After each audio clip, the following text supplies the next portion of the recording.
بسم اللہ الرحمن الرحیم ان اللہ اصطفى آدم و نوح و آل ابراہیم و آل عمران علی العالمین۔ اصطفیٰ کا مطلب ہے چن لینا۔ ویسے یہ جو صاف کا فعل ہے یہ اسی سے ہے، صاد فے اور واو، تو اس کا جو باب افتعال ہوتا ہے اس کا مطلب ہوتا ہے چن لینا۔ تو اللہ تعالیٰ نے آدم علیہ السلام کو، نوح علیہ السلام کو اور ابراہیم علیہ السلام اور ان کی آل کو چن لیا، علی العالمین، تمام جہانوں کے اوپر، یعنی تمام جہانوں سے بڑھ کر برگزیدگی عطا فرمائی۔ یہ اب جو ڈسکشن اب شروع ہو رہی ہے، جیسے ہم نے پہلے ڈسکس کیا تھا کہ سورہ آل عمران جو ہے وہ پریڈومنیٹلی عیسائیوں کے متعلق ہے، اور واقعہ یوں ہوا کہ جب مدینہ میں نبی کریم صلی اللہ علیہ وسلم کی مضبوط ہو گئی ریاست اور یہودیوں کو بھی وہاں سے نکلنا پڑا، تو اب جو اس علاقے میں، عرب کے علاقے میں جو عیسائی رہتے تھے، خاص طور سے جب مکہ فتح ہو گیا تو اب ان کو یہ سمجھ لگ گئی کہ یہ اس علاقے کا جو اوورال مستقبل ہے وہ نبی کریم صلی اللہ علیہ وسلم کے ہاتھوں میں ہے۔ تو انہوں نے اب یہ فیصلہ کیا کہ آپ سے ملاقات کریں اور ریلیشن شپ بلڈنگ کریں، جس کے اندر پولیٹیکل ڈپلومیسی ہوتی ہے، اور یہ بھی ہو سکتا تھا کہ وہ آ کے بعد مان بھی جاتے اور اسلام قبول بھی کر سکتے۔ تو اسی سلسلے میں نجران کا علاقہ تھا جس کے اندر عیسائی رہتے تھے، تو وہاں سے بھی 3 سردار، کوئی 60 آدمیوں کا ایک وفد لے کر مدینے پہنچے۔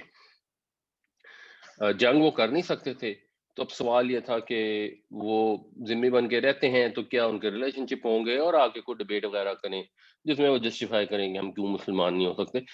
تو جب وہ آ رہے تھے تو ان کے آنے سے پہلے اللہ تعالیٰ نے یہ آیتیں نازل فرمائی، جن کے ذریعے نبی کریم صلی اللہ علیہ وسلم نے پھر ان کو دعوت دی دین کی طرف۔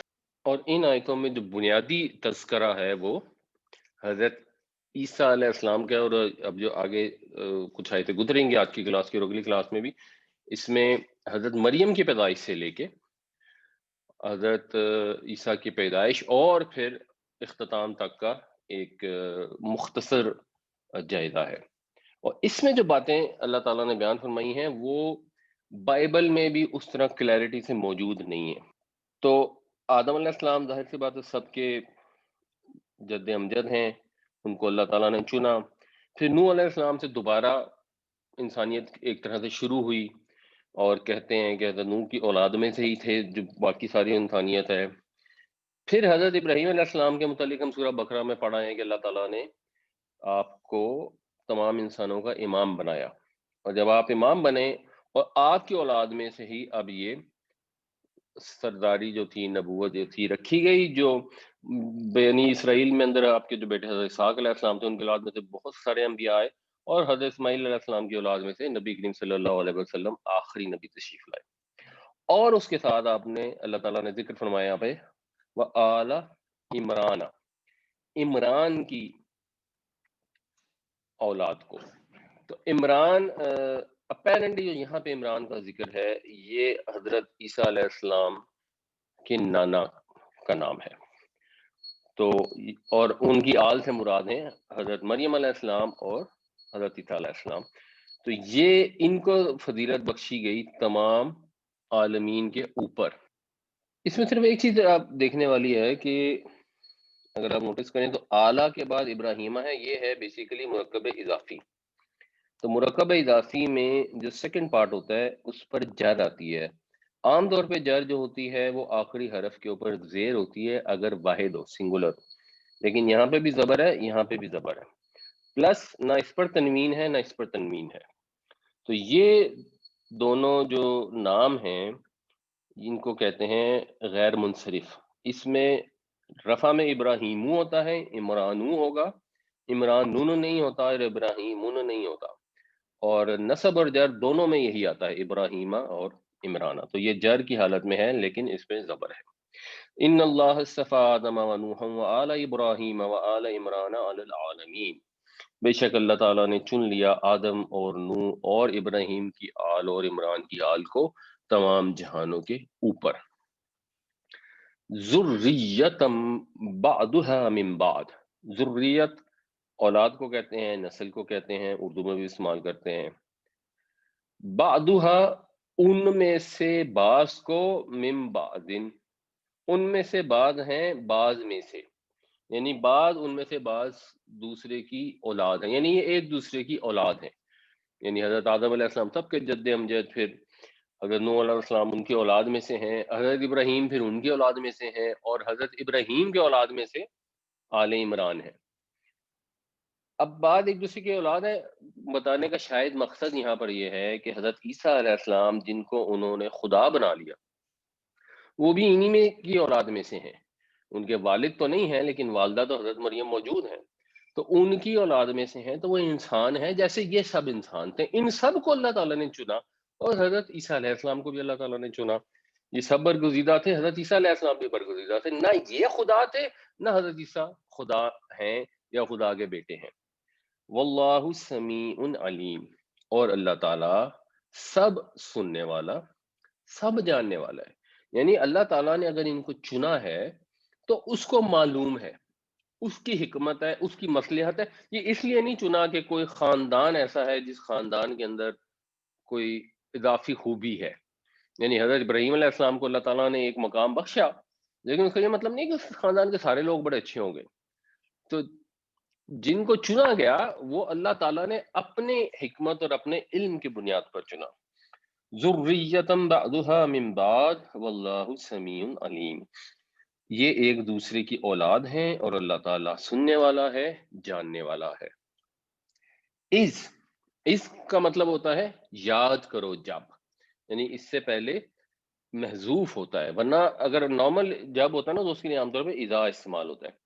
تو از یاد کرو جب، یعنی ایک واقعے کی طرف ریفر کیا جا رہا ہے. قالت امرأۃ عمران، امرأتن کہتے ہیں عورت کو، یہ جو ڈپٹی نذیر احمد کی میرات العروس بھی ہے، اور امرأۃ عمران مرکب اضافہ ہو گیا، عمران کی بیوی. یاد کرو جب کہا عمران کی بیوی نے، آگے جو کہا ہے نا وہ ہے ربی، اے میرے رب. ربی جو ہے یہ بیسیکلی ہے یا ربی. اب یہ یا لکھنا ضروری نہیں ہوتا، تو بعض اوقات یا نہیں لکھا جاتا، اور یہ ربی بھی، اس کی جو یہ ہے یہ بھی بہت دفعہ ہٹ جاتی ہے. تو اے میرے رب، اب کیونکہ اے میرے رب ہے تو صحیح ترجمہ یہ بنے گا کہ جب دعا کی، یاد کرو جب دعا کی عمران کی بیوی نے، اے میرے رب، انی، انی بھی انا پلس یہ، بے شک میں، نظر تو، میں نے نظر کیا، لکا، تیرے لیے. لام یہ اصل میں لام زیر لی والا ہے، تو لکا بولنے میں صحیح نہیں لگتا تو لکا ہو گیا. ما فی بطنی، ما کیا جو نہیں، یہاں اب اس کا انڈرسٹوڈ مطلب ہے جو ہے فی میں، بطنی میرے بطن میں، میرے پیٹ میں. یا اللہ میرے پیٹ میں جو کچھ بھی ہے، یعنی جو اولاد ان کو اللہ تعالیٰ نے عطا کرنی تھی، وہ میں نے اللہ تعالیٰ تیرے لیے نظر کر دی. تو یہ بنی اسرائیل کے اندر اس چیز کا رواج تھا کہ وہ اپنے بچوں کو بعض اوقات مسجد کے لیے، جس کو ہیکل سلیمانی کہتے ہیں، اس کے لیے، معبد کے لیے نظر کر دیتے تھے، اور پھر وہ ساری زندگی مسجد کی خدمت کرتا تھا.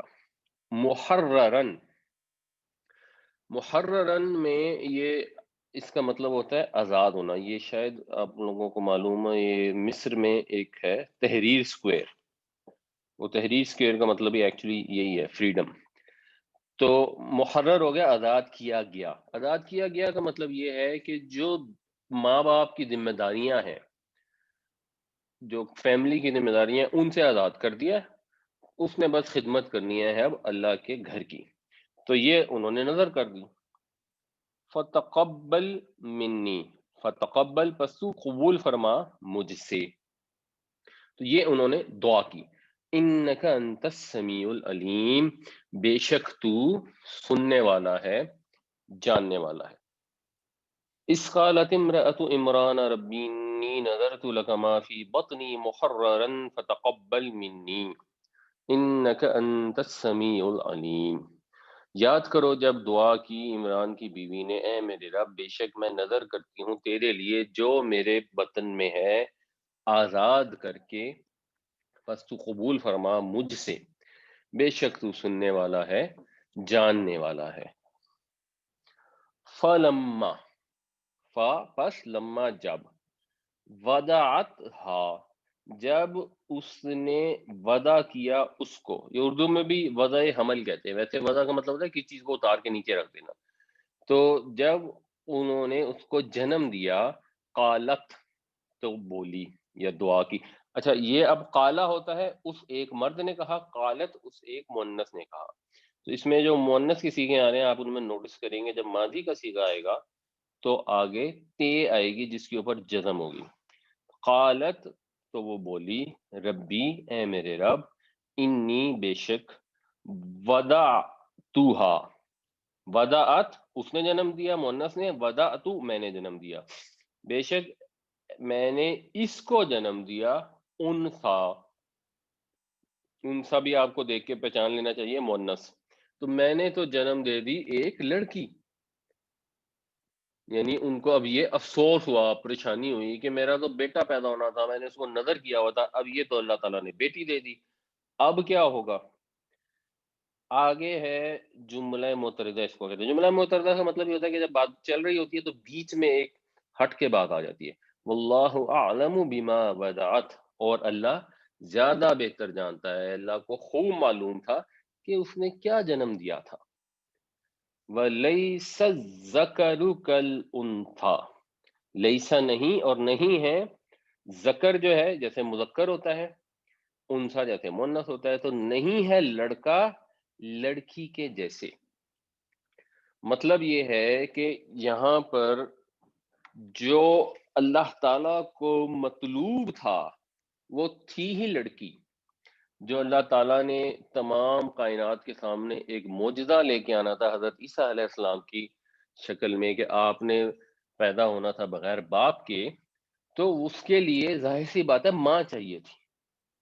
اس معجزے میں اگر بیٹا پیدا ہو جاتا تو وہ کسی کام کا نہیں تھا، تو نہیں ہے لڑکا لڑکی کے جیسے، یعنی کوئی لڑکا ہو ہی نہیں سکتا اس لڑکی کے جیسے، یہ اس کا مفہوم بنے گا۔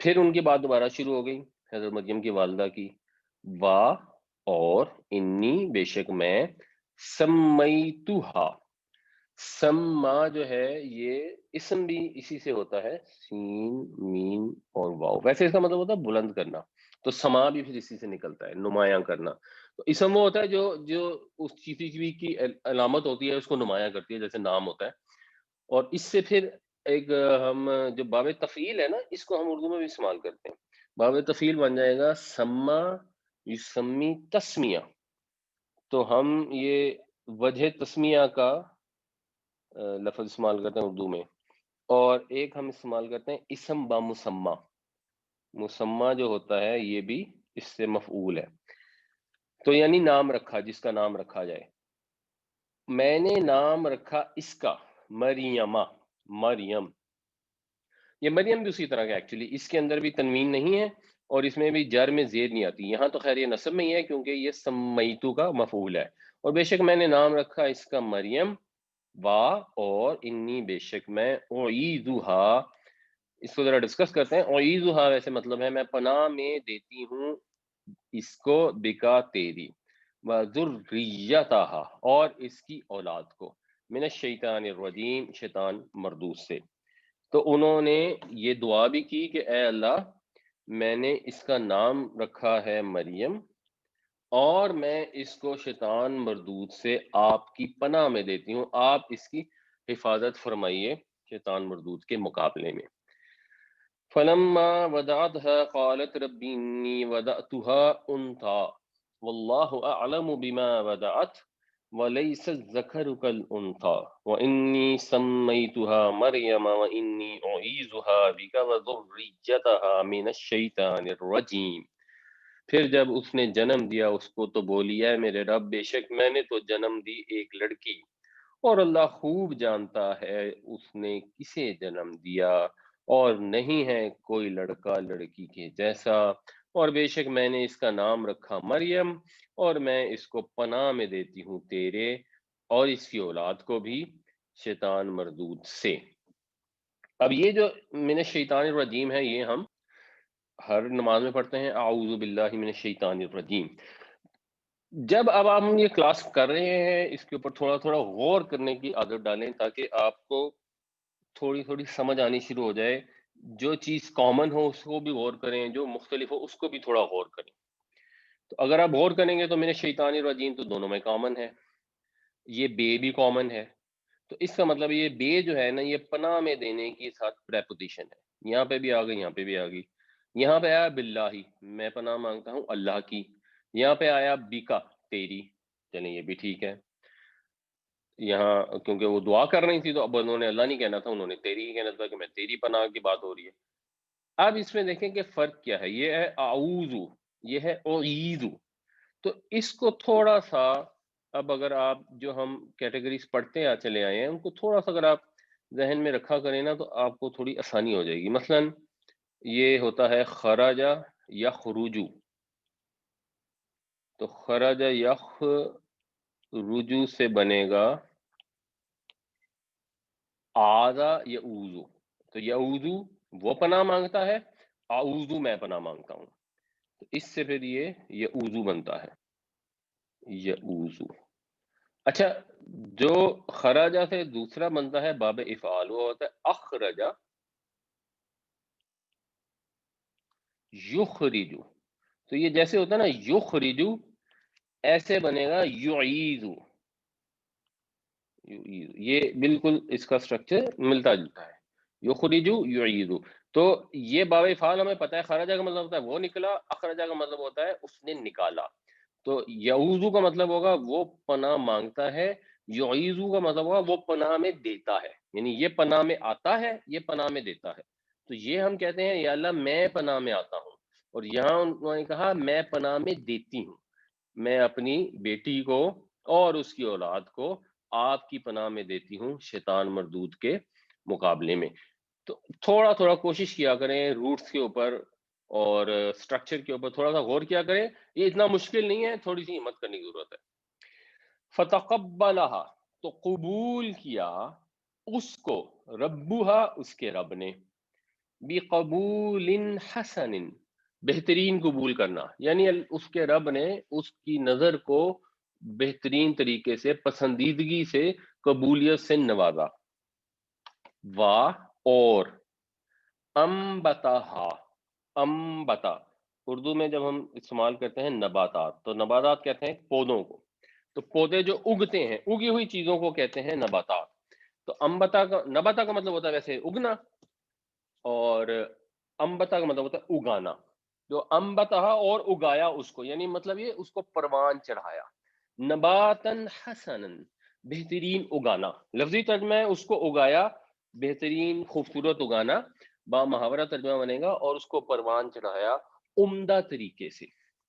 وَقَفَّلَهَا، اب یہ کفلہا بھی جو ہے نا، اس کا بھی ہم اردو میں استعمال کرتے ہیں ایک لفظ جس کو ہم کہتے ہیں کفیل. ہم بعض اوقات اپنی ضروریات میں بھی خود کفیل ہوتے ہیں. تو کفیل کا مطلب ہوتا ہے کسی شخص یا مال کا جو ضامن بنتا ہے، اس کا جو خیال کرنے والا ہوتا ہے. تو حضرت زکریہ علیہ السلام وہ کفیل بنے حضرت مریم علیہ السلام کے. تو وہ کفلہا، اور سرپرست بنایا ہوگا، اور اس نے سرپرست بنایا اس کا، زکریا کو. یہ کیونکہ باب تفیل ہے تو اس کا مطلب ہے کسی کو سرپرست بنانا، کفیل بنانا. اور کفیل بنایا اس کا، زکریا کو. تو یہ حضرت زکریا علیہ السلام جو ہیں، یہ حضرت مریم کے خالو بھی تھے.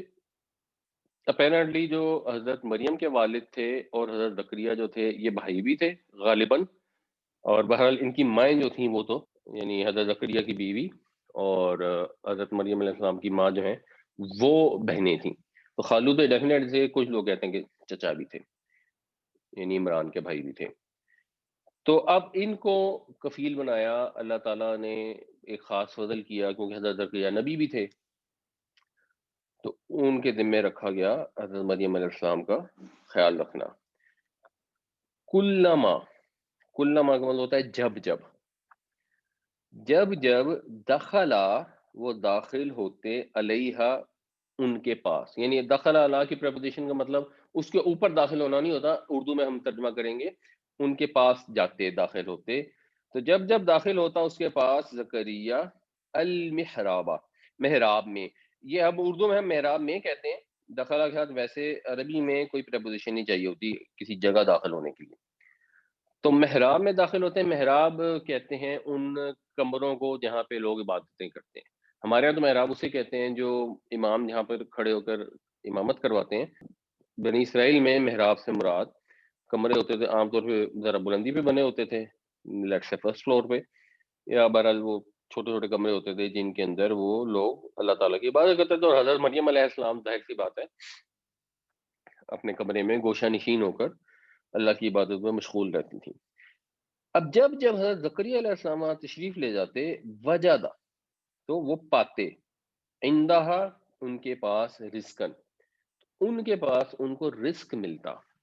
رزق ملتا تو کیا مراد ہو سکتی ہے؟ کچھ لوگوں نے کہا ہے کہ اس سے مراد یہ ہے کہ وہاں کو پھل پڑے ہوتے تھے جن کا موسم نہیں ہوتا تھا. اور کچھ لوگوں کا خیال ہے کہ رزق جو ہے نا وہ قرآن شریف میں بھی اور بائبل میں بھی جو روحانی رزق ہے اس کے معنوں میں بھی استعمال ہوتا ہے. تو اصل میں وہ ان کے پاس کوئی کمالات دیکھتے روحانی جن سے وہ حیران ہوتے. یہ والی کیوں لاجیکل ہو سکتی ہے یہ ہم آگے ڈسکس کرتے ہیں. فتقبلها ربها بقبول حسن وانبتها نباتا حسنا وكفلها زكريا كلما دخل عليها زكريا المحراب وجد عندها رزقا. پھر قبول کیا اللہ تعالیٰ نے اس کو پسندیدگی کے ساتھ اور پروان چڑھایا اس کو عمدہ طریقے سے اور کفیل بنایا اس کا زکریا کو. جب جب آتے زکریا اس کے پاس یعنی مریم علیہ السلام کے پاس محراب میں تو پاتے اس کے پاس رزق. قالا تو وہ یہ کہتے، یا مریم اے مریم، انا لکی ہاذا، انا لکی ہاذا. انا جو ہے نا اس کو ہم کہتے ہیں عربی میں حرف استفہام. عربی کے بہت سارے حرف استفہام ہیں جو استعمال ہوتے ہیں. ما دا کا مطلب ہوتا ہے کیا، من کا مطلب ہوتا ہے کون، کیفا کا مطلب ہوتا ہے کیسا، ایو کا مطلب ہوتا ہے کون سا، متا کا مطلب ہے کب، کم کا مطلب ہے کتنا، آئینہ کہاں، انا کہاں سے کس طرح سے، اور ایانا کا مطلب ہوتا ہے کب. تو یہ کہاں سے کس طرح سے یعنی اے مریم کہاں سے، لکی تیرے لیے تیرے پاس ہے، ہاذا یہ یعنی یہ چیز اے مریم تمہیں کہاں سے ملتی ہے. یعنی اگر وہ پھل تھے تو یہ پھل کہاں سے آ گئے ہیں، اور اگر یہ روحانیت کے کوئی کمالات تھے تو اے مریم تمہیں کیسے مل گئے کیونکہ اتنی تم چھوٹی سی ہو. قالت تو وہ بولتی یا انہوں نے کہا، اس نے کہا، ہوا من عند اللہ، یہ اللہ کی طرف سے ہے یعنی اللہ کے پاس سے ہے. ان اللہ یرزق من یشاء بغیر حساب، بے شک اللہ تعالیٰ رزق دیتا ہے جس کو چاہتا ہے بغیر حساب کے. یہ تو اللہ تعالیٰ کی مرضی ہے جس کو دے دے. انہوں نے کہا یہ کوئی میری ریاضت کا میرے زہد کا کرشمہ نہیں ہے کہ میرے پاس ایسے روحانی کمالات آ گئے ہیں یا کوئی بے موسم کے پھل آ گئے ہیں. یہ اللہ تعالیٰ کی طرف سے ہے جس نے مجھے یہ رزق عطا فرمایا ہے. قال یا مریم انا لکی ھذا، اور یہ آپ غور کریں یہ جو کاف زیر کی ہے نا یہ مؤنث کے لیے، کاف زیر کا ہوتا ہے یا مذکر کے لیے ہوتا ہے. تو مثال کے طور پہ جب ہم نے کسی کا شکریہ ادا کرنا ہو مرد کا تو ہمیں کہنا چاہیے جزاک اللہ خیرہ، اور اگر ہم نے مرد کی بجائے خاتون کا شکریہ ادا کرنا ہے تو پھر یہ جزاک اللہ نہیں ہوگا، پھر کہا جائے گا جزاک اللہ. تو قال یا مریم انا لکی ھذا قالت هو من عند اللہ ان اللہ یرزق من یشاء بغیر حساب. اس نے کہا اے مریم کہاں سے آیا تیرے پاس یہ؟ تو وہ کہنے لگی یہ اللہ کے پاس سے ہے، بے شک اللہ تعالیٰ رزق دیتا ہے جس کو چاہتا ہے بغیر حساب کے. ہنالکا، یہ ہنا آپ نے شاید سنا ہو، ہنا یہاں ہنا وہاں، اس کو عام طور پہ کہتے ہیں ظرف مکان، کسی جگہ کے لیے ہوتا ہے لیکن بعض اوقات وقت کے لیے بھی آ جاتا ہے. تو ہنالکا اس وقت، دعا دعا اس نے دعا کی. کس نے دعا کی؟ زکریا. تو اس وقت پکارا زکریا نے اپنے رب کو، ربہو، اپنے رب کو. رب پر زبر ہے، رب مفعول ہے، زکریا کی فارم یہی ہوگی رفع نصب جر میں، یہ یہاں رفع میں اور فاعل ہے. تو جب حضرت زکریا علیہ السلام نے یہ دیکھا کہ اگر ایسے روحانی کمالات حضرت مریم علیہ السلام کو ملے ہیں تو میرے پاس اب آگے اولاد نہیں ہے، تو مجھے بھی ایسے روحانی کمالات والی اولاد اگر مل جائے. قالا، دعا کی، ربی، اے میرے رب، حب لی، حب بھی ہم پیچھے پڑھ رہے ہیں، ہبا کرنا یعنی کسی استحقاق اور معاوضے کے بغیر کوئی چیز دینے کو کہتے ہیں. یعنی ایک تو آپ کسی کو کچھ دیتے ہیں اور اس کا کوئی اجرت ہوتی ہے یا کوئی ریزن ہوتی ہے. وداؤٹ اینی ریزن جب کوئی چیز دی جاتی ہے، بخشش جس کو کہتے ہیں، تو اس کے لیے عربی میں لفظ یہ استعمال ہوتا ہے. اے میرے رب بخش دے مجھے من لدن کا، خاص اپنے پاس سے، لدن خاص اپنی جناب سے، ذریتن طیبہ پاکیزہ اولاد. اب یہ طیبتاً اس لیے ہے کیونکہ ذریت جو ہے نا یہ مؤنث ہے، ویسے اس کا مطلب لڑکا لڑکی دونوں ہو سکتے ہیں، اور یہاں پہ وہ لڑکے کی دعا کر رہے ہیں. تو اے میرے رب بخش دے مجھے اپنے پاس سے، عطا فرما مجھے خاص اپنی جناب سے ایک پاکیزہ لڑکا. انک سمیع الدعا، بے شک تو دعاؤں کا سننے والا ہے. اب یہ جو انہوں نے دعا کی، یہ سورہ مریم میں بھی اس کا تھوڑا سا ذکر آتا ہے، اور وہاں پہ یہ اللہ تعالیٰ نے بتایا ہے کہ وہ کہتے ہیں وَإِنِّي خِفْتُ الْمَوَالِيَ مِن وَرَائِي، کہ اللہ میں اپنے پیچھے اپنے بھائی بندوں سے ڈرتا ہوں. اور وہاں شروع میں یہ بھی بتاتے ہیں کہ میں بوڑھا ہو گیا ہوں، میرے سر کے بال میں بالکل سفید ہو گئے ہیں. تو اس میں حضرت زکریا علیہ السلام کی نرینہ اولاد نہیں تھی، اور جو ان کے بھتیجے وغیرہ تھے وہ ایسے نہیں تھے جن کو کہنا چاہیے نیک یا کیپبل. تو وہ ایسے کیپبل تھے نہیں. اب حضرت زکریا علیہ السلام جو اپنی نسل میں آخری تھے انبیاء میں، تو ان کو اب یہ خوف تھا کہ جب میں دنیا سے گزر جاؤں گا تو آگے اب ہماری نسل میں سے تو کوئی ہوگا نہیں. جو حضرت ابراہیم علیہ السلام کی نسل چلی آ رہی ہے، تو انہوں نے کہا کہ مجھے ایک خوف ہے اپنے بھائی بندوں سے، اپنے بھتیجوں سے، من ورائی اپنے بعد، وکانت امرأتی عاقرہ، اور میری بیوی جو ہے وہ بانجھ ہے. ذرا ویسے ہی بانجھ ہوگی، پلس اب بوڑھی بھی بہت ہو گئی تھی. فہب لی، تو عطا کر مجھے، من لدن کا ولیہ، اپنی جناب سے ایک ولی، ایک وارث. اور وارث سے مراد obviously یہاں پہ لڑکا ہے جو میری طرح پیغمبر ہو. یرثنی و یرث من آل یعقوب، میرا بھی وارث ہو اور آل یعقوب کا بھی وارث ہو. وجعلہ ربی ردیہ، اور اے میرے رب اس کو ایک اچھا پسندیدہ انسان بنانا جس سے تو راضی ہو. تو یہ انہوں نے دعا کی، اور اس سے یہ محسوس ہوتا ہے کہ شاید وہ جو ان کو رزق حضرت مریم علیہ السلام کے سامنے دیکھنے ملا وہ روحانی کمالات تھے، کہ انہوں نے سوچا کہ اللہ تعالیٰ نے حضرت مریم کو ایسے روحانی کمالات عطا فرمائے ہیں، تو مجھے بھی ایک بیٹا دے دے جس کے اندر ایسے روحانی کمالات ہوں، وہ آگے میری آل یعقوب کا وارث ہو، میرا بھی وارث ہو، اور خدا کا پیغام آگے دنیا تک پہنچائے. ہنالک دعا زکریا ربہ قال رب هب لی من لدنک ذریۃ طیبہ انک سمیع الدعاء. تب دعا کی زکریا نے اپنے رب سے، کہا اے میرے رب عطا کر مجھے اپنی جناب سے ایک پاکیزہ اولاد، بے شک تو دعاؤں کا سننے والا ہے. فا، پس، نادتہ الملائکۃ، نادا پکارنا، پکارا اس کو، اور یہ مونس کا صیغہ ہے، الملائکۃ فرشتوں نے. تو جب یہ فعل پہلے آ جاتا ہے فاعل سے تو پہلی بات ہے کہ وہ واحد استعمال ہوتا ہے، اور مذکر مؤنث دونوں میں سے کوئی بھی استعمال ہو سکتا ہے. پس پکارا اس کو فرشتوں نے، وا، اور ہوا قائم، اور وہ کھڑا تھا، یصلی نماز میں، فی المحرابی محراب میں، یعنی وہ محراب میں نماز کی حالت میں کھڑے تھے. تو فرشتوں نے ندا دی، فرشتوں نے پکارا، اور پکار کر کہا اب یہاں پہ بھی یہ دیکھنا چاہیے کہ جو کیفیت بیان کی جا رہی ہے حضرت زکریا علیہ السلام کی، وہ نماز کی کیفیت ہے۔ ہم پڑھ رہے ہیں وَاسْتَعِینُوا بِالصَّبْرِ وَالصَّلَاةِ، کہ مدد حاصل کرو نماز سے اور صبر سے۔ تو اپنے رب سے دعا کرنے کا، راز و نیاز کا سب سے بہترین وقت ہوتا ہے نماز کا، کہ نماز کے اندر آپ اپنے رب سے التجا کرتے ہیں، گڑ گڑا کر دعا کرتے ہیں۔ یہ ہے نماز کا حسن، اور یہ ہے اپنی حاجات کے بیان کرنے کا صحیح طریقہ۔ انفارچونیٹلی ہمیں کیونکہ عربی آتی نہیں ہے، اور عربی سیکھنے کی ہم اس طرح کوشش نہیں کرتے، کہ میں بار بار جو آپ لوگوں کو تھوڑی تھوڑی گرامر کے اوپر غور کرنے کے لیے درخواست کرتا ہوں، مقصد یہ ہے کہ آپ کو عربی کی ایک فیلڈ ڈیولپ ہو جائے، اور جب آپ عربی میں کوئی جملہ نماز میں ادا کریں تو آپ کو سمجھ بھی آ رہی ہو اور فیلنگ بھی اس کے ساتھ اٹیچ ہو رہی ہے۔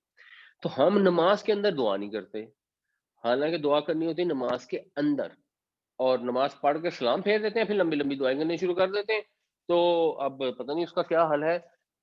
صحیح طریقہ تو یہی ہے جو سنت بھی ہے نبی کریم صلی اللہ علیہ وسلم کی، اور تمام انبیاء کی، اور قرآن شریف کا حکم بھی ہے کہ نماز سے مدد مانگو۔ یہ نہیں کہا گیا کہ نماز کے بعد مدد مانگو۔ تو نماز کے ذریعے، یعنی نماز پڑھنے سے انسان میں ڈسپلن بھی پیدا ہوتا ہے، قومی لحاظ سے بھی، اجتماعی طور پہ بھی ڈسپلن پیدا ہوتا ہے، اللہ تعالیٰ سے قربت بھی پیدا ہوتی ہے، اور اللہ سے جو مانگنا ہوتا ہے وہ نماز کے دوران مانگنا ہوتا ہے۔ یہی نبی کریم صلی اللہ علیہ وسلم کا طریقہ کار تھا، حدیثوں سے یہی پتہ لگتا ہے، صحابہ کا بھی یہی طریقہ کار تھا۔ تو ان کی جو نمازیں تھیں، جو حضرت محمد صلی اللہ علیہ وسلم نے فرمایا کہ نماز مومن کی معراج ہے، وہ اس طرح کی نمازیں تھیں۔ ہماری نمازیں بے جان اور بے روح رہ گئی ہیں، اور پڑھ لیتے ہیں نماز تو پھر ہاتھ اٹھا کے دعائیں کرنی شروع کر دیتے ہیں۔ ان اللہ، تو فرشتوں نے کیا پکارا؟ یہ کہ اللہ نے یبشرو کا، اللہ بشارت دیتا ہے تجھے، بی یحییٰ، یحییٰ کی۔ یہ یحییٰ جو ہے نا، یہ تھوڑا سا ڈفرنٹ سا نام ہے، ان کی ایگزیکٹ لینگویج میں تو واللہ عالم کیا ہوگا، ویسے یحییٰ فعل مضارع بھی ہے اس سے زندہ ہونے سے، لیکن یحییٰ جو ہے نا وہ اس وقت پہلا نام تھا جو رکھا گیا۔ یہ بھی سورہ مریم میں آتا ہے کہ یا زکریا انا نبشرک بغلام، غلام اسمہ، کہ ہم تجھے خوشخبری دیتے ہیں ایک لڑکے کی جس کا نام ہوگا یحییٰ، لم نجعل لہ من قبل سمیہ، ہم نے نہیں رکھا کسی کا اس سے پہلے یہ نام۔ تو حضرت یحییٰ علیہ السلام کا یہ نام دنیا میں پہلی دفعہ رکھا گیا، اس کی دی بشارت اللہ تعالیٰ نے، مصدقم بکلمۃ من اللہ، مصدقم تصدیق کرنے والا، بکلمۃ ایک کلمے کی، من اللہ اللہ کی طرف سے، وہ اللہ کی طرف سے ایک کلمے کی تصدیق کرنے والا ہوگا۔ کلمے کی تصدیق کرنے والا ہوگا سے کیا مراد ہے؟ حضرت عیسیٰ علیہ السلام اللہ تعالیٰ کے کلمہ کن سے تخلیق پائے، تو حضرت عیسیٰ کے لیے پھر کلمۃ اللہ یا کلمۃ من اللہ کے الفاظ استعمال ہوتے ہیں، اور حضرت یحییٰ علیہ السلام ان کی بشارت دینے بھی آئے، ان کے لیے اعلان کرنے بھی آئے، اور ان کا ساتھ بھی دیا، اور ان کی تصدیق بھی کی۔ وَسَيِّدًا، اور سردار، تو وہ نبی بنائے گئے، اور نبی سردار ہی ہوتے ہیں، وہ اپنی دعوت، فطرت، مشن کے لحاظ سے بھی سردار ہوتے ہیں۔ جو لوگ اپنے انبیاء کو قبول کر لیتے ہیں، ان پر ایمان لے آتے ہیں، انہیں ان کی ہر بات ماننی بھی ضروری ہوتی ہے، اور ان کے اندر روب دبدبا بھی ہوتا ہے۔ تو حضرت یحییٰ علیہ السلام اونٹ کے بالوں سے بنا ہوا لباس پہنتے تھے، اور بالکل سادہ جنگلی شہد اور اس طرح کی چیزیں کھاتے پیتے تھے، لیکن جب بادشاہوں کے دربار میں جاتے تھے تو ان کو بھی اسی طرح کلام کرتے تھے جیسے اپنے شاگردوں سے کرتے تھے۔ تو ان کے اندر ایک روب و دبدبا بھی اللہ تعالی نے رکھا۔ وہ حصوراً، حصر کا مطلب ہوتا ہے گھیرے میں ہونا، محصور ہونا، تو یہ زہد کے لیے، یعنی وہ بڑے زاہد تھے، انہیں جو دنیا کی جائز بھی رغبتیں ہیں ان سے بھی رغبت نہیں تھی۔ اور یہ حضرت عیسیٰ علیہ السلام اور حضرت یحییٰ علیہ السلام کا ایک ذرا اسپیشل کیس ہے۔ اس میں دو تین چیزیں، ایک چیز تو یہ ہے کہ اس وقت جو یہودی تھے نا، انہوں نے ہر چیز کے فقہ بنا کے، اس کی جسٹیفیکیشنز کر کے نا، تو جو بھی دنیا کے فائدے تھے جائز یا ناجائز، سب کو جائز کیا ہوا تھا، ان کے لیے فتوے بنائے ہوئے تھے، اور اس کے لیے حضرت عیسیٰ علیہ السلام تو ایکچولی اس طرح سے ان کو مخاطب کرتے تھے کہ تم مچھر چھانتے ہو اور اونٹ پورے پورے نگل جاتے ہو، یہ تمہارا حال ہے۔ انفارچونیٹلی ہمارے ہاں بھی کچھ سچویشن اس سے ملتی جلتی بن گئی ہے، اکثر جگہوں پر ہر کام کے لیے ہم جا کے فتویٰ لے کے آتے ہیں، چیک کرتے ہیں مولوی صاحب سے کہ مولوی صاحب اس کا فتویٰ دے دیں، اس کا فتویٰ دے دیں، فتویٰ مل کے ہم بے فکر ہو جاتے ہیں کہ یہ ساری ذمہ داری تو مولوی صاحب کی ہو گئی ہے۔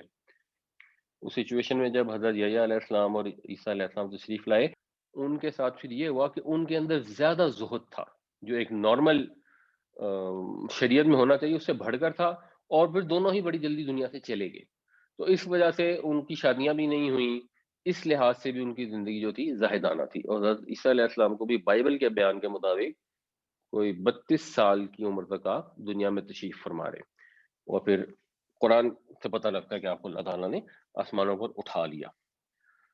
اور حضرت یحییٰ علیہ السلام کا بھی یہی واقعہ، اور حضرت یحییٰ علیہ السلام جا کے بادشاہوں کو بھی سرزنش کرتے تھے، اور ایک بادشاہ تھا جس نے ایک اپنے کسی محرم رشتے کے ساتھ شادی کرنا چاہتا تھا یا ویسے رہنا چاہتا تھا، تو حضرت یحییٰ علیہ السلام نے جا کے ان کو بھی ڈانٹ ٹپٹ کی، وہ بہت آگے اس کام سے، اب وہ جو لڑکی تھی، عورت تھی، اس کو حضرت یحییٰ علیہ السلام سے بڑا گرج تھا، اور پھر اس نے پوری کوشش کی، اور ایک وقت ایسا آیا جب اس نے کوئی اس کو پتہ نہیں رقص کر کے دکھایا اور شراب شروب پلائی، تو وہ بادشاہ نے کہا کہ مانگو کیا مانگتی ہو، اس نے کہا کہ مجھے یحییٰ کا سر چاہیے، اور پھر اس نے بھیجے بادشاہ نے سپاہی، اور حضرت یحییٰ علیہ السلام کا انہوں نے قتل کر دیا۔ جو یہ ہم پڑھتے ہیں کہ انبیاء کو قتل کرتے تھے یا ان کے قتل کی سازشوں میں یہودی شریک ہوتے تھے، تو آپ حضرت یحییٰ علیہ السلام بھی جلدی دنیا سے چلے گئے، حضرت عیسیٰ علیہ السلام بھی جلدی چلے گئے، اور آپ کی زندگی جو تھی وہ زہد کا نمونہ تھی، اور ایک اس میں حکمت یہ ہو سکتی ہے کہ یہودیوں کو تنبیہ ہو، باقی یہودی بہت ہی ڈھیٹ تھے، وہ کچھ مان گئے، ظاہر سی بات ہے، جو حضرت عیسیٰ علیہ السلام کے جو ساتھی تھے وہ اوریجنلی تو یہودی تھے، جن کو ہم یہودی کہتے ہیں، یعنی وہ حضرت موسیٰ کی شریعت پہ تھے، تو ایسا نہیں کہ سارے یہودی حضرت عیسیٰ کے خلاف تھے، وہ جو 12 حواری تھے وہ بھی تو یہودی تھے اوریجنلی، اور فرام دیٹ ڈیفینیشن حضرت عیسیٰ علیہ السلام خود بھی یہودی تھے۔ وَنَبِيًّا مِّنَ الصَّالِحِينَ، اور نبی صالحین میں سے، نبی صالحین میں سے غالباً شاید کہنے کا مقصد یہ ہے کہ دوبارہ بتایا جا رہا ہے کہ صالح لوگوں میں سے، صالح انسانوں میں سے نبی ہوں گے، یحییٰ علیہ السلام کوئی ان میں خدائی صفات نہیں ہوں گی، تو یہ جہاں جہاں جو بھی یہاں گفتگو آتی ہے اس کے اندر تذکرہ اس چیز کا کسی نہ کسی رخ سے آتا ہے کہ یہ سب لوگ جو تھے یہ انبیاء تھے، ایک دوسرے کی اولاد تھے، انسان تھے، فوکس اس چیز کے اوپر ہے۔ فنادته الملائكة وهو قائم يصلي في المحراب أن الله يبشرك بيحيى مصدقا بكلمة من الله وسيدا وحصورا ونبيا من الصالحين، پھر پکارا اس کو فرشتوں نے جب وہ نماز کے لیے محراب میں کھڑے تھے کہ اللہ خوشخبری دیتا ہے تجھے یحییٰ کی، جو تصدیق کرنے والا ہوگا اللہ کے کلمے کی، اور سردار ہوگا، اور زاہد پاک باد ہوگا، اور نبی ہوگا صالحین میں سے۔ قالا، اس نے عرض کی، یعنی حضرت زکریا علیہ السلام نے عرض کی، ربی، اے میرے رب، انا، کس طرح، کیوں کر، یکون ہوگا، کانا ہے یا تھا، یکون ہوگا، کیوں کر ہوگا، لی میرے لیے، غلام لڑکا، غلام کا مطلب سلیو نہیں ہوتا، اصل میں سلیو تو کہتے ہیں عبد کو، پھر نبی کریم صلی اللہ علیہ وسلم نے یہ نصیحت فرمائی کہ انہیں عبد کہہ کے نہ پکارو، ایک تو اس لیے وجہ یہ تھی کہ عبد جو ہے وہ اللہ ہی کا ہوتا ہے، دوسرے اس لیے کہ ان کو ایک سٹیٹس بہتر دیا جائے، تو ان کو بجائے عبد کہنے کے غلام کہا جائے، جس کا مطلب لڑکا ہوتا ہے، بالکل اسی طرح جیسے ہمارے ہاں جب لوگ نارمل کہتے ہیں کہ یہ میرا نوکر ہے، اگر کوئی انہوں نے رکھا ہوا ہے کام کرنے کے لیے، گھر کے کام کاج کے لیے، یا پی این ہے، تو اس کے لیے نوکر کا لفظ یوز کرتے ہیں، اور جو لوگ اس کو تھوڑا سا رسپیکٹ دینا چاہتے ہیں تو کہتے ہیں یہ لڑکا ہے یا بیٹا ہے، اس کو یہ کہہ کے بلاتے ہیں، یہ نہیں کہتے ہیں نوکر میری بات سنو، کہتے ہیں لڑکے ذرا بات سننا یا بیٹے بات سننا، تو یہ نبی کریم صلی اللہ علیہ وسلم نے ہمیں یہ نصیحت فرمائی، اس وجہ سے اب ہماری زبان میں غلام سلیو کے لیے یوز ہونا شروع ہو گیا، بٹ اس کا اوریجنل میننگ ہے لڑکا. تو انہوں نے کہا اے اللہ مجھے کیسے بیٹا پیدا ہوگا؟ وقد بلغنی الکبر، قد جو ہے یہ ماضی کو کر دیتا ہے ماضی قریب، اور مجھے پہنچ گیا ہے الکبر، کیونکہ اس کے اوپر پیش ہے تو یہ اس کا فائل ہے. بلغنیا مجھے پہنچ گیا ہے، یعنی اصل میں یہ تھا بلاغا. بلاغا کا مطلب ہو گیا وہ پہنچا، جو اردو میں بھی ذرائع ابلاغ ہوتے ہیں. بلاغا وہ پہنچا، کون پہنچا؟ الکبرو، کبرو جو ہے یہ اس کا فائل ہو گیا. اور کسے پہنچا؟ مجھے پہنچا. اب مجھے جو ہے یہ پڑھا نہیں جا سکتا تو پھر اس کو ملانے کے لیے بیچ میں نون ڈال دی جاتی ہے، نون. بلغنی تو یہ ہو جائے گا بلغنی الکبر، پہنچ گیا مجھے بڑھاپا. وامرأتی اور میری بیوی. آخر، آخر ویسے افقارا کا مطلب ہوتا ہے کسی چیز کی جڑ کو کاٹ دینا، تو آخر جڑ کاٹنے والا، اس سے پھر ایک مراد لی جاتی ہے بانجھ. میری بیوی تو بانجھ ہے. قالا اس نے کہا. اب یہ اس نے کہا سے مراد یہ بھی ہو سکتا ہے کہ اللہ تعالیٰ نے فرمایا، اور یہ بھی ہو سکتا ہے کہ جو فرشتہ کمیونیکیشن کر رہا تھا اس نے کہا. کذالک اللہ، اسی طرح ہے. بات تو ایسے ہی ہے، یعنی اللہ تعالیٰ ایسا ہی کرتا ہے. یفعل ما یشاء، اللہ کرتا ہے جو وہ چاہتا ہے. یہ چیز کہ تمہاری عمر اتنی بڑھ گئی ہے جس کے اندر ایک نارمل سچویشن کے اندر اولاد نہیں ہو سکتی، اور بیوی بھی تمہاری ہمیشہ سے بانجھ ہے، یعنی جوانی میں بھی اولاد نہیں ہوئی کیونکہ بیوی بانجھ تھی، تو اب کیسے ہو سکتی ہے؟ بھائی یہ تو اللہ کی مرضی ہے، وہ جب اس نے بیان فرما دیا تب ہو جائے گی.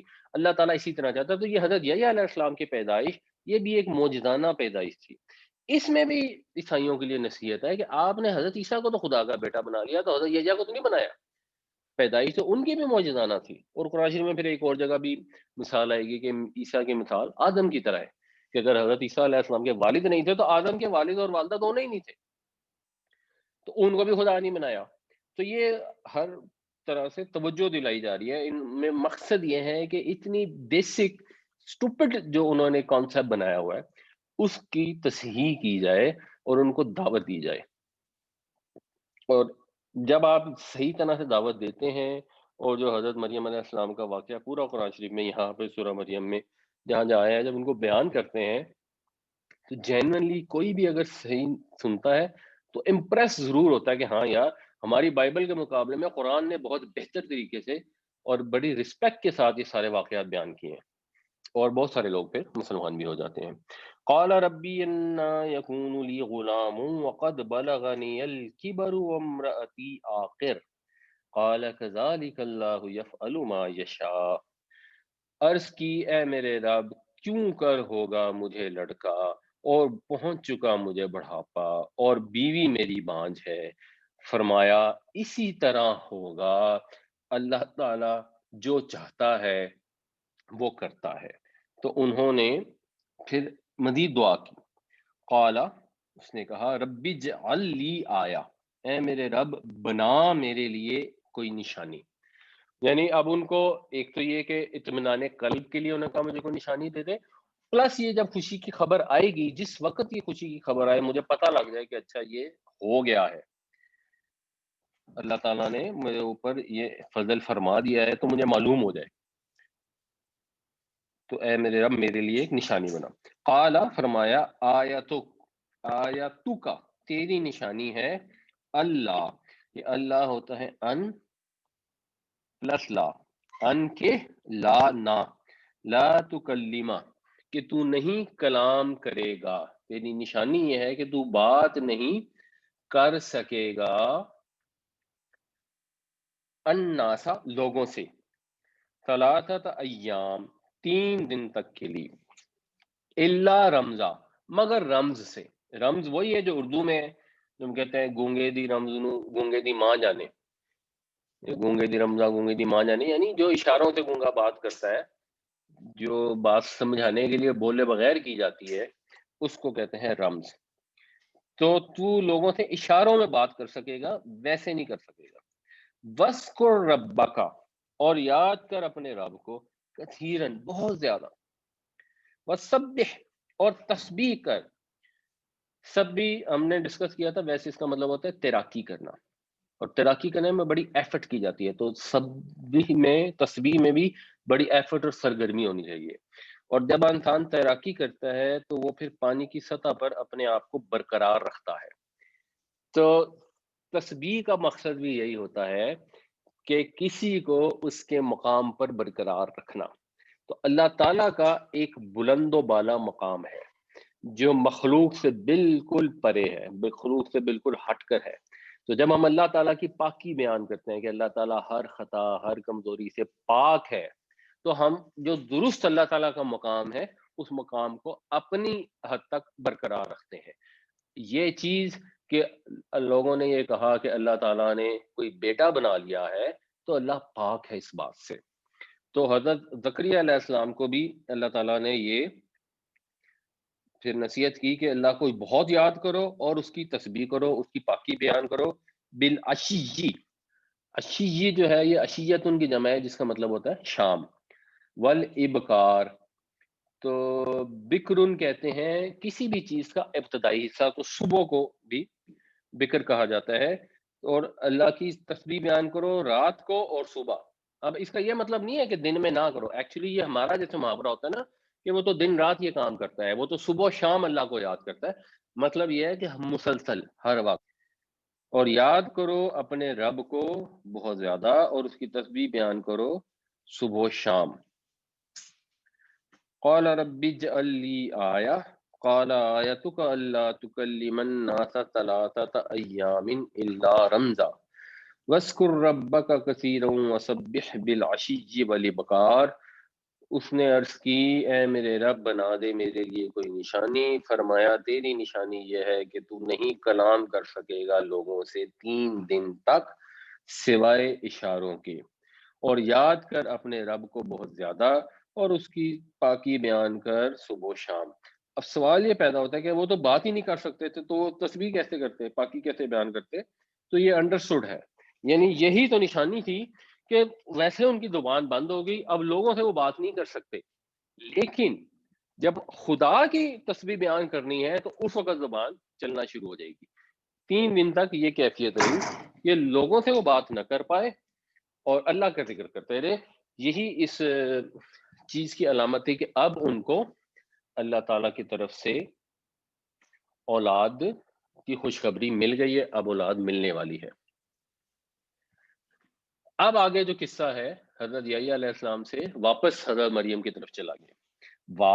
اور اس قالت الملائکۃ، جب کہا فرشتوں نے یا مریم اے مریم ان اللہ اصطفاکی، بے شک اللہ نے چن لیا تجھ کو۔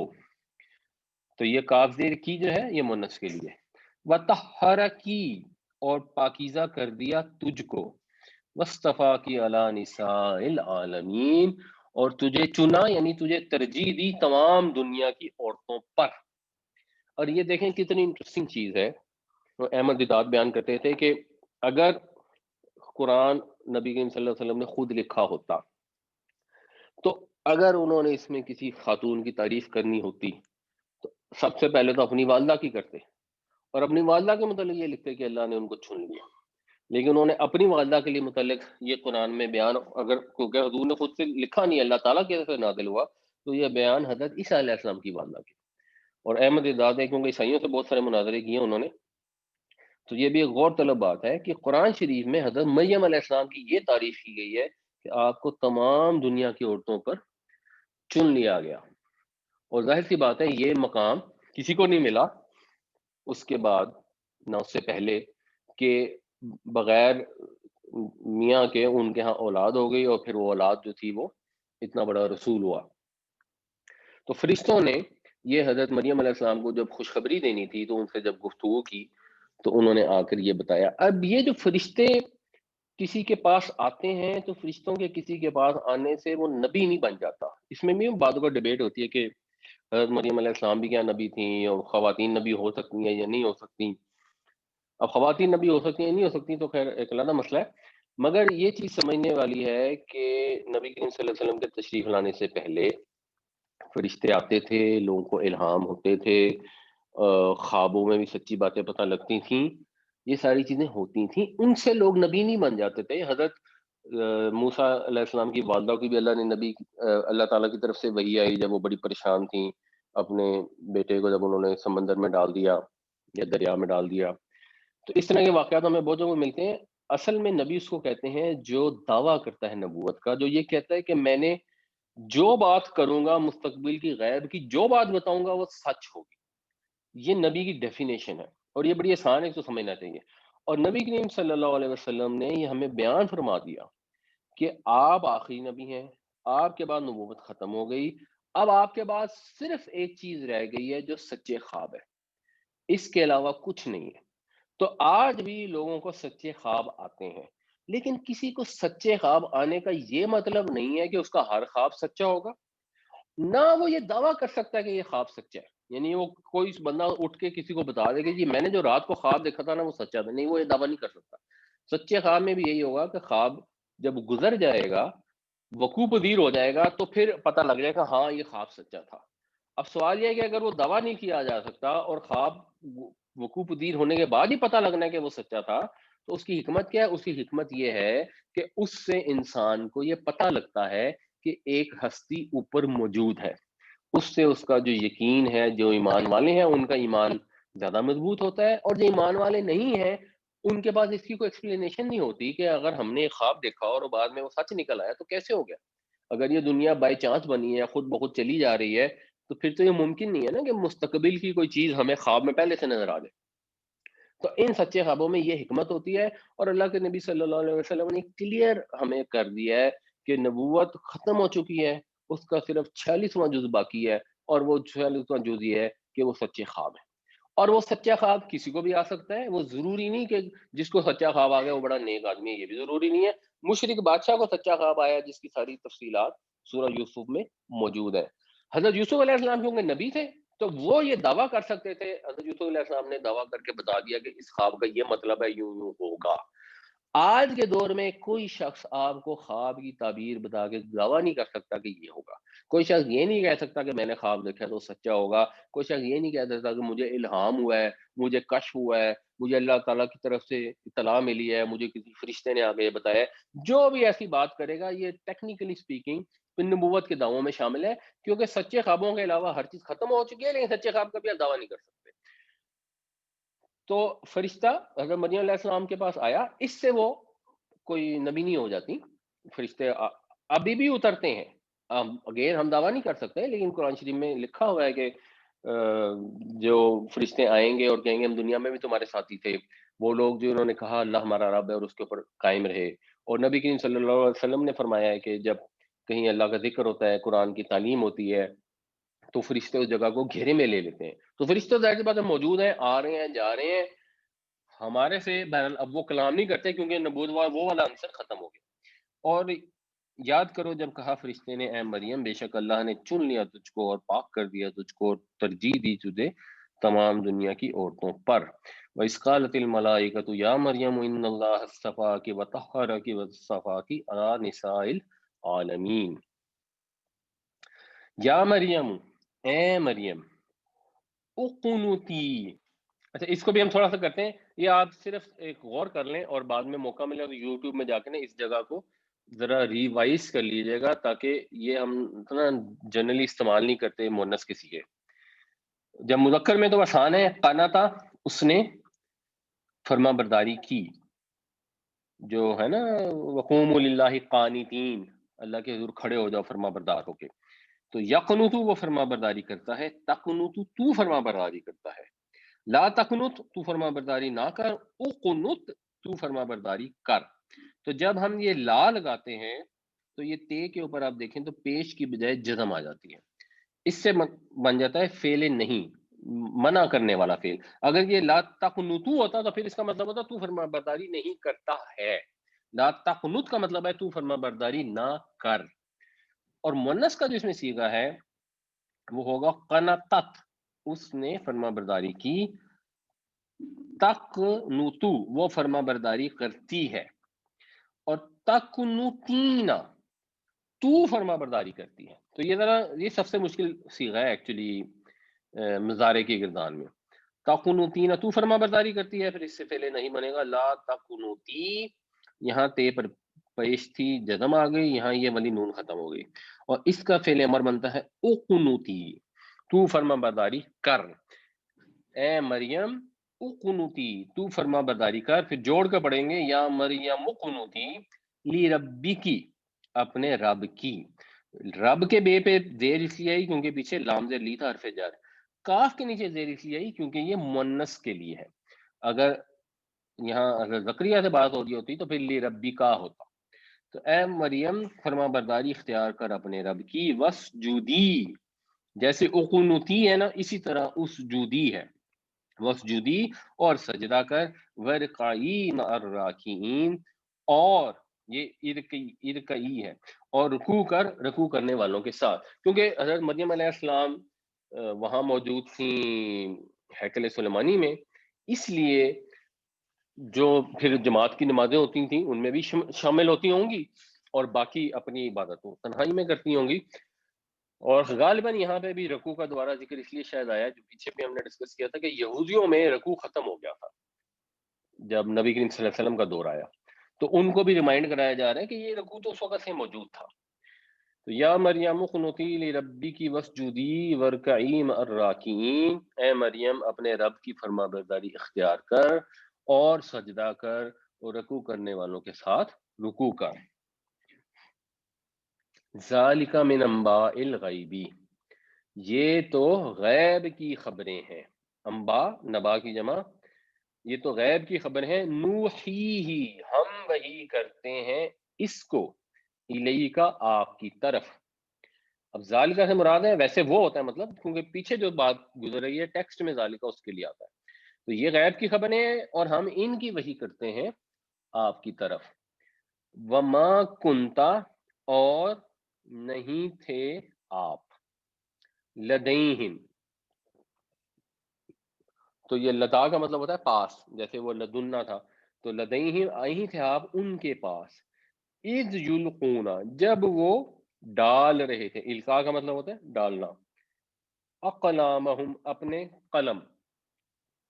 قلم ڈال رہے تھے، اپیرنٹلی یہ کوئی ان کا طریقہ کار تھا قرآن نازل کرنے کا، کہ وہ پانی میں اپنے قلم پھینک دیتے تھے، اور جس قلم کا رخ ایک خاص طرف ہو جاتا تھا تو اس کا قرآن نکل آتا تھا، تو اب جب حضرت مریم علیہ السلام کو نظر کیا گیا اور حضرت زکریا کو یہ بتا دیا گیا کیونکہ وہ نبی تھے کہ ان کی پرورش ہونی ہے ہیکل سلیمانی میں، تو غالباً اس وقت یہ قرآن نازل ہوئی ہوگی، یا کچھ لوگ بائبل کے مطابق پتہ لگتا ہے کہ حضرت زکریا جب بہت بوڑھے ہو گئے تو اس وقت انہوں نے پھر لوگوں سے کہا کہ اب مریم کی جو حفاظت ہے اس کی ذمہ داری کوئی اور لے، تو اس وقت ان کے اندر پھر قرآن نازل ہوئی، اور وہ یہ ذمہ داری لینا چاہتے تھے یا نہیں لینا چاہتے، تو اس کے لیے دونوں صورتوں میں ایک قرآن نازل کی گئی، تو ایہم یکفل مریم، کہ کون ہے جو کفالت کرے گا مریم کی، جب وہ اس چیز کے بارے میں قرآن دادی کر رہے تھے، جب اپنے قلم ڈال رہے تھے کہ مریم کی سرپرستی کون کرے گا، وما کنت لدیہم، اور نہیں تھے آپ ان کے پاس، اذ یختصمون، جب وہ آپس میں جھگڑ رہے تھے، یعنی اس مسئلے میں کہ ان میں بحث ہوئی ہوگی، یہ خصم ویسے دشمن کو بھی کہتے ہیں، یا خصمن کا مطلب ہوتا ہے جھگڑا کرنا، اور پھر اس سے جو باب افتعال ہے اس کا مطلب ہوتا ہے اہتمام سے جھگڑا کرنا، یعنی ذرا زیادہ اسٹرانگ یا ذرا لمبا جھگڑا کرنا، ذالک من انباء الغیب نوحیہ الیک وما کنت لدیہم اذ یلقون اقلامہم ایہم یکفل مریم وما کنت لدیہم اذ یختصمون، یہ غیب کی خبروں میں سے ہیں جو ہم آپ کی طرف وحی کر رہے ہیں، اور آپ نہیں تھے ان کے پاس جب وہ قلم ڈال رہے تھے کہ کون سرپرستی کرے گا مریم کی، اور آپ نہیں تھے ان کے پاس جب وہ آپس میں جھگڑ رہے تھے، اور یہ آپ نہیں تھے ان کے پاس، یہ بیسیکلی اب یہ عیسائیوں کو بتایا جا رہا ہے کہ یہ جو واقعات نبی کریم صلی اللہ علیہ وسلم تمہیں بیان فرما رہے ہیں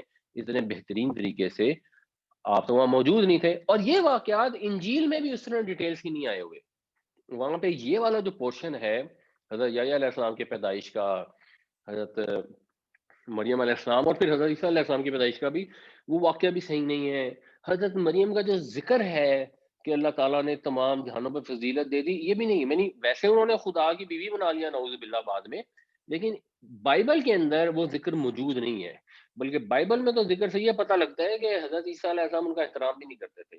اس کو بھی اللہ تعالیٰ نے قرآن شریف میں تصریح فرمائی، اور اللہ تعالیٰ نے یہ بتایا کہ وہ اپنی والدہ کے بہت زیادہ فرما بردار تھے۔ اور یہ جو قرآن اندازی ہو رہی ہے، بیسیکلی جب آپ جوئے کے پرپس سے قرآن اندازی کرتے ہیں وہ حرام ہے۔ یہ جیسے آپ جاتے ہیں نا اور لاٹریاں نکل آتی ہیں کہ لو جی اتنی آپ نے شاپنگ کی ہے، فلاں کریڈٹ کارڈ میں شاپنگ کی ہے، اب آپ اس میں نا پرچی لکھ کے ڈال دیں تو آپ کا انعام نکلے گا۔ یہ جوا ہے اور یہ سرین حرام ہے، اس میں کوئی کنفیوژن نہیں ہے۔ لیکن جب ایک ویسے کیس ہے کہ مثال کے طور پہ جیسے لوگ کمیٹی ڈال دیتے ہیں، اب کمیٹی مہینے میں ایک ہی نکلنی ہے تو کسی ایک کی نکلنی ہے، اس میں اگر قرآن آزادی کر لیتے ہیں تو دیٹ از فائن۔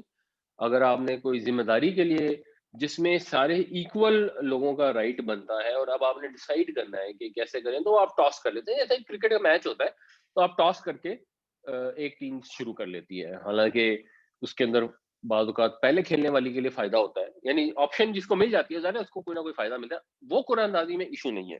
تو یہ اس طرح کی قرآن اندازی ہے۔ اس قالت الملائکہ، اب یہ بعد کی بات ہو رہی ہے، یعنی یہ پہلے فرشتے آئے انہوں نے بات کی، اب پھر از آیا نا، تو اس کا مطلب ہوتا ہے یہ ڈفرینٹ واقعہ ہے۔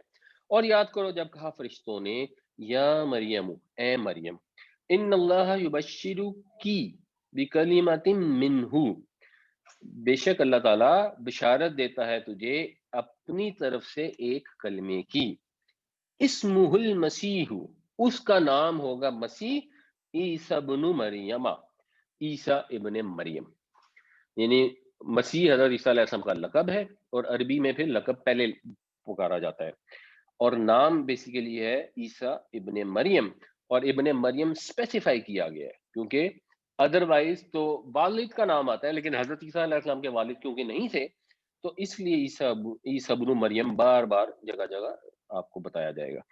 وجیہن فی الدنیا، تو یہ بار بار قرآن شریف میں پھر عیسیٰ ابن مریم بار بار ریپیٹ ہوتا ہے۔ وجیہن فی الدنیا، وجی مقام والا، ذی وجاہت، تو وہ وجاہت والا ہوگا، ایک عظمت والا ہوگا، پھر دنیا، دنیا میں، والآخرتی، اور آخرت میں بھی۔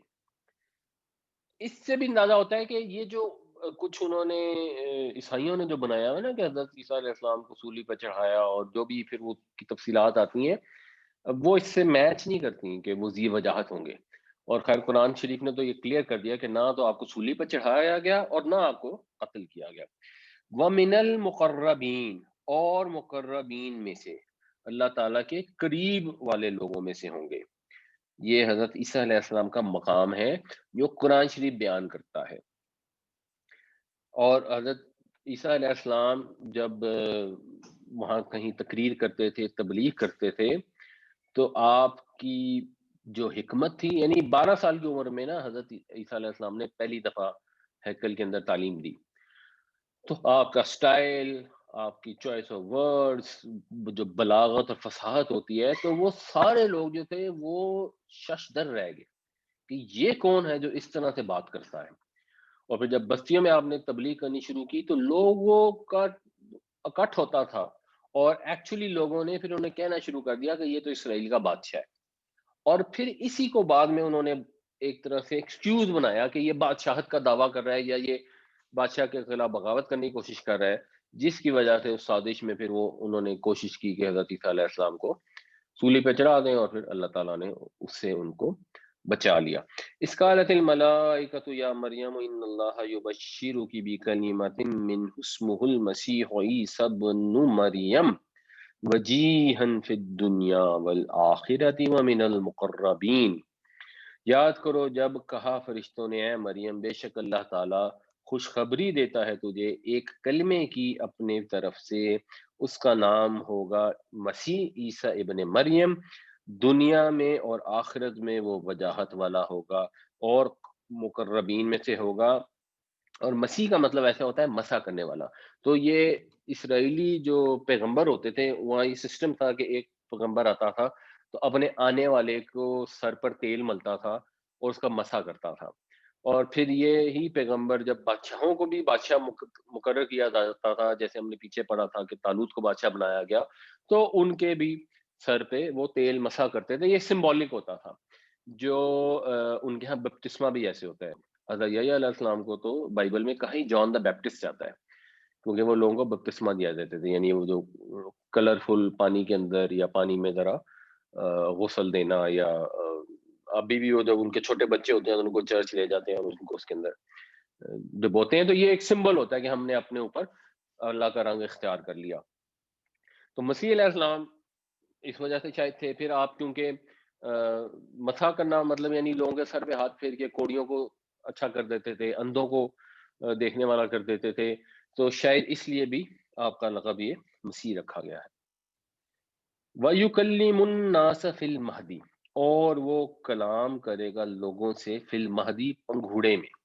تو یہ حضرت عیسیٰ علیہ السلام کا معجزہ اللہ تعالیٰ نے یہاں بتایا ہے کہ وہ لوگوں سے پنگھوڑے میں کلام کریں گے، کیونکہ والد کے بغیر پیدائش ہونی تھی.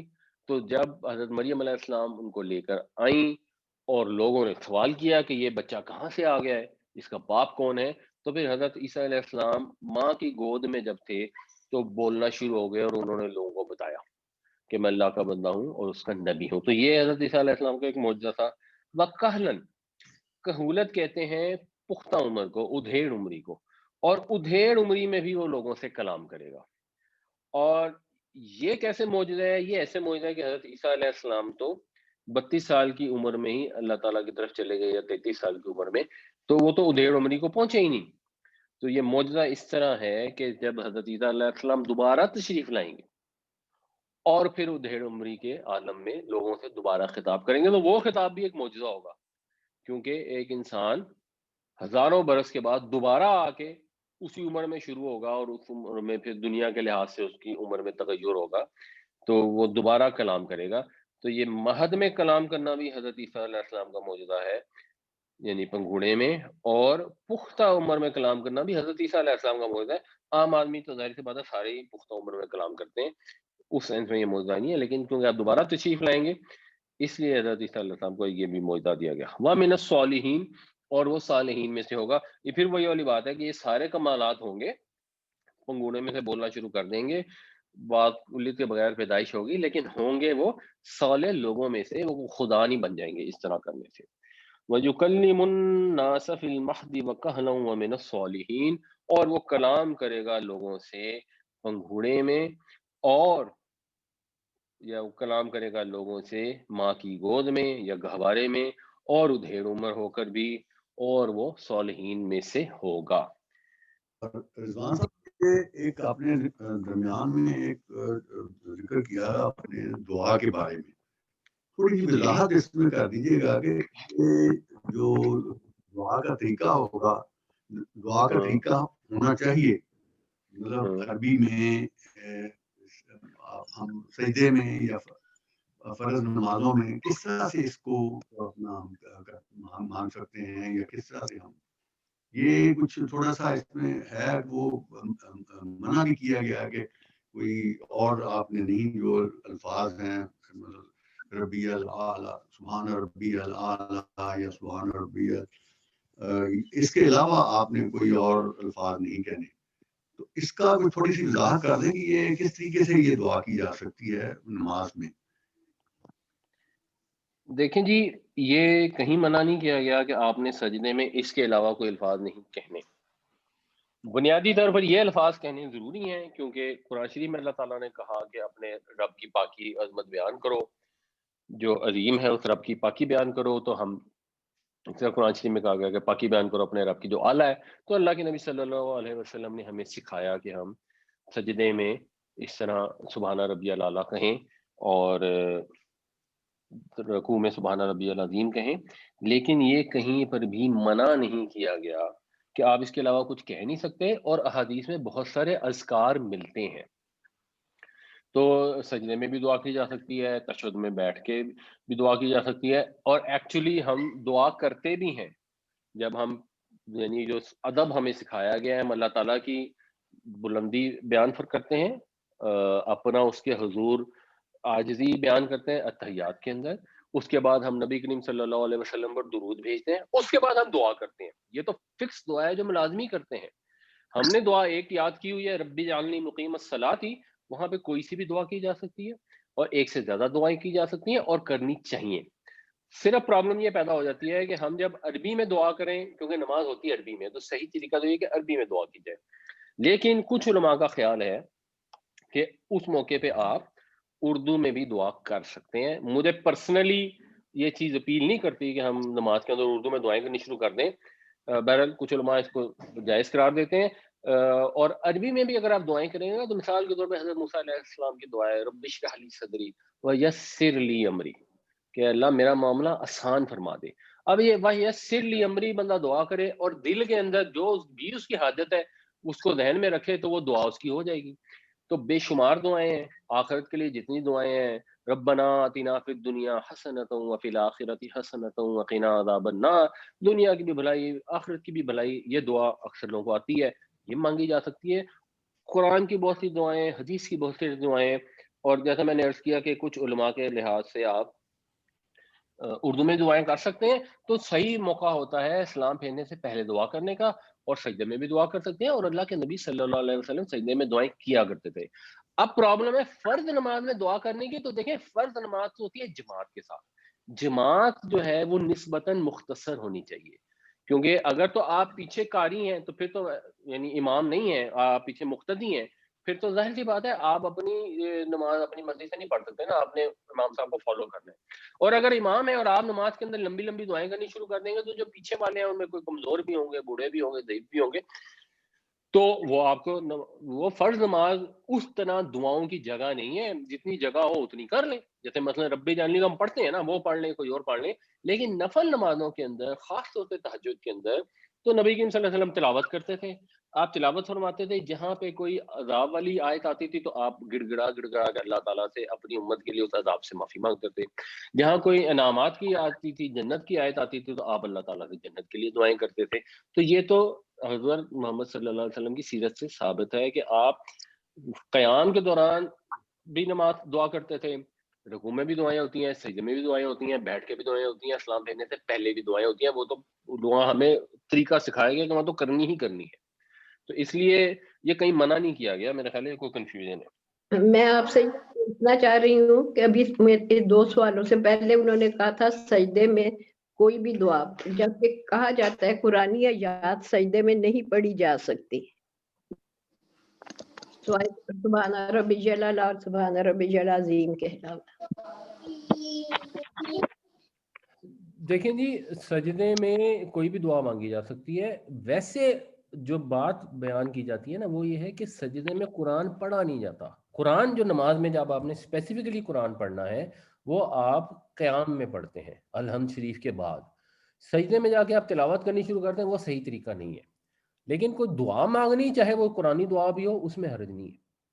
لیکن آپ ویسے جا کے سجدے میں قل واللہ احد پڑھنی شروع کر دیں تو وہ اپروپریٹ نہیں ہے. یا اپنی زبان میں، جی اپنی اردو زبان میں جیسے ہم لوگ پڑھتے سبحان ربی جل پڑھنے کے بعد پھر اپنی کوئی جو حاجت ہے اس کو اللہ تعالیٰ سے بیان کریں. دیکھیں جی، میں اس میں اتنی احتیاط بتاؤں گا کہ وہ نفل نماز میں کر لیں، کیونکہ مجھے پرسنلی وہ صحیح نہیں لگتا. لیکن جیسے میں نے بتایا مولانا اسحاق وہ کہتے ہیں کر لیں، کوئی حرج نہیں ہے. غامدی صاحب تو خیر ہر چیز کو اجازت دے دیتے ہیں، انہوں نے اس کی بھی دی ہوئی ہے. لیکن مولانا اسحاق بڑے اس سینس میں ریزنیبل ہیں، تو انہوں نے بھی کہا ہے کہ جی کر لیں. مجھے پرسنلی لگتا ہے کہ آپ اگر عربی کی کر لیں تو بہتر ہے. فرض نماز میں نہ کریں اردو کی دعائیں، کیونکہ خواتین تو فرض نماز گھر میں پڑھتی ہیں، نفل میں کر لیں. اسی لیے فرمایا نمازی جب نماز پڑھتا فین ناجی ربا، وہ سمجھے اب اللہ سے راز کی باتیں کر رہا، کوئی نہیں سن رہا، خاموشی سے یہ کر رہا اس کا رب سن رہا. نماز تیری اور تیرے رب کی مناجات سرگوشی ہے، راز کی باتیں واقعی ایسی. اب جب میں کہتا ہوں لوگوں اپنی نماز میں دعا کر لیا کرو، یہ ملا حضرات مخالفت کرتے ہیں. میں کہتا ہوں اسی لیے تو لوگ نماز نہیں پڑھتے. اگر باپ دادا سے لی بھی ہے 2-4 دن پڑھنے کے بعد کہتے ہیں یار کیا ملتا ہے نماز سے.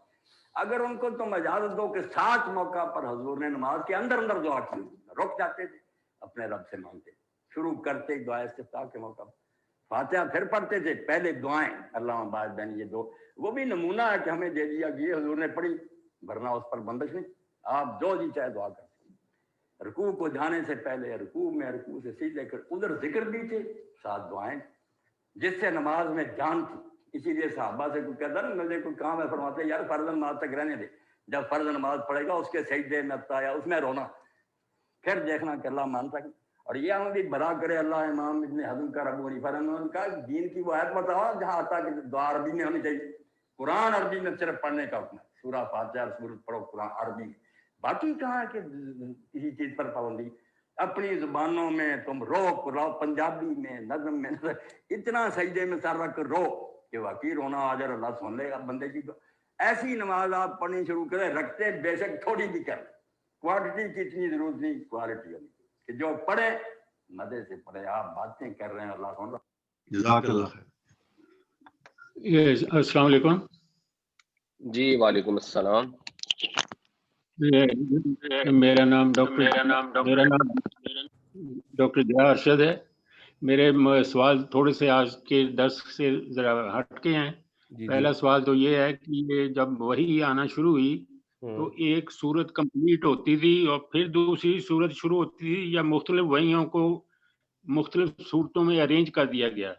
اور دوسری بات یہ ہے کہ قرآن جو موجودہ شکل میں موجود ہے اس میں صورتوں کو کس نے ارینج کیا؟ پروفیٹ صلی اللہ علیہ وسلم نے خود ارینج کیا یا بعد میں حضرت عثمان یا جب بھی یہ ترتیب دی گئی اس وقت یہ موجودہ شکل میں قرآن آیا؟ جی دیکھیں جی، جب وحی آتی تھی اس میں بعض اوقات پوری صورت بھی ہوتی تھی، اور اکثر اوقات جیسے سورہ بقرہ، سورہ آل عمران تو لمبی لمبی صورتیں ہیں، تو اکثر اوقات یہ صورتیں مختصراً چند آیتیں آتی تھیں، اور بعد میں نبی کریم صلی اللہ علیہ وسلم یہ بتاتے تھے کہ اس آیت کو فلاں مقام پر رکھو. تو جب اس آیت کو فلاں مقام پہ رکھتے تھے تو اس کی ترتیب بنتی تھی. تو یہ جو ترتیب ہے یہ اللہ کے نبی نے ہی ہمیں بتائی ہے، جو ترتیب آج موجود ہے. اور جو قرآن شریف میں جو مختلف صورتوں کی ترتیب ہے وہ بھی پروفیٹ صلی اللہ علیہ وسلم نے ہی دی تھی، یا بعد میں جب یہ حضرت عثمان کے زمانے میں قرآن اس شکل میں آیا اس وقت یہ ترتیب دی گئی؟ نہیں جی، یہ بھی حضرت محمد صلی اللہ علیہ وسلم نے ہی یہ ترتیب دی تھی.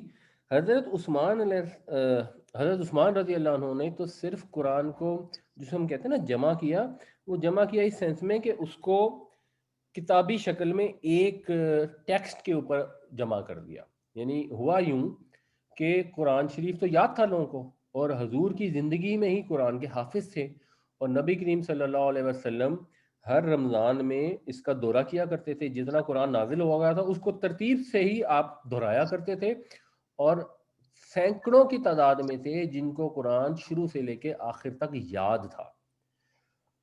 پھر حضرت عثمان کے دور میں یہ ہوا کہ جب اسلام بہت دور دور تک پھیل گیا تو لوگوں کے لہجے مختلف تھے، وہ قریش سے مختلف لہجے میں پڑھتے تھے، تو بعض اوقات اس میں مطلب کچھ کا کچھ ہو جاتا تھا. تو اس لیے انہوں نے پھر جس کو ٹیکسٹ کہتے ہیں قرآن کا ریٹن مینوسکرپٹ وہ فکس کر دیا اور اس کو بھجوا دیا کہ یہ اس طرح لکھا جائے گا تاکہ لوگوں میں کوئی اختلاف نہ ہو اور قرآن میں کوئی لوگ اپنی طرف سے چیزیں ڈال دیں. کیونکہ ایک جنگ ایسی ہوئی تھی جس میں 700 حفاظ شہید ہو گئے، تو انہوں نے کہا یہ ٹھیک ہے یادداشت سے تو حفاظت ہے ہی، لیکن اس کو ریٹن فارم میں بھی پراپر بک فارم میں لے آئے. تو وہ بس بک فارم میں لے کے آئے تھے، باقی وہ سب کچھ ویسے کا ویسے ہی ہے جیسے نبی کریم صلی اللہ علیہ وسلم کے دور میں تھا. جی بہت شکریہ. جی السلام علیکم سر، فاروق عرض کر رہا ہوں.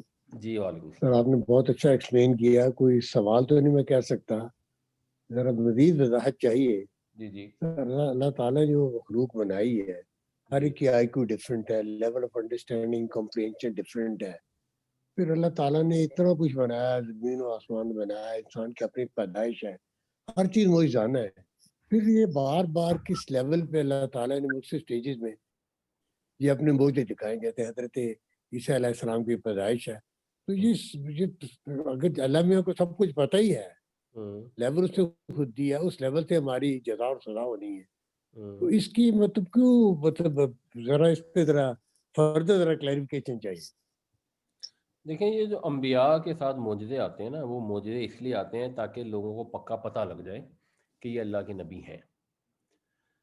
کیونکہ کوئی بھی دعویٰ کر سکتے ہیں نا نبوت کا، کوئی بھی کہتے ہیں میں نبی ہوں، تو جھوٹے نبی بھی بہت سارے ہوئے ہیں. تو پھر جو سچے نبی ہوتے تھے، سچے نبیوں کے ساتھ ایسے معجزے بھی ہوتے تھے جن کو کوئی ڈینائی نہیں کر سکتا. تو حضرت موسیٰ علیہ السلام کا معجزہ تھا، فرعون کے دربار میں گئے، فرعون نے کہا تھا نہیں نہیں تم تو جھوٹے ہو. تو آپ نے جو معجزہ پیش کیا سانپ والا اور چمکتے ہوئے ہاتھ والا، تو اس سے سب کو سمجھ لگ گئی. اور پھر جب وہ جادوگروں سے مقابلہ ہوا تو ان کو تو پکا پتہ لگ گیا، وہ اپنی فیلڈ کے ایکسپرٹ تھے.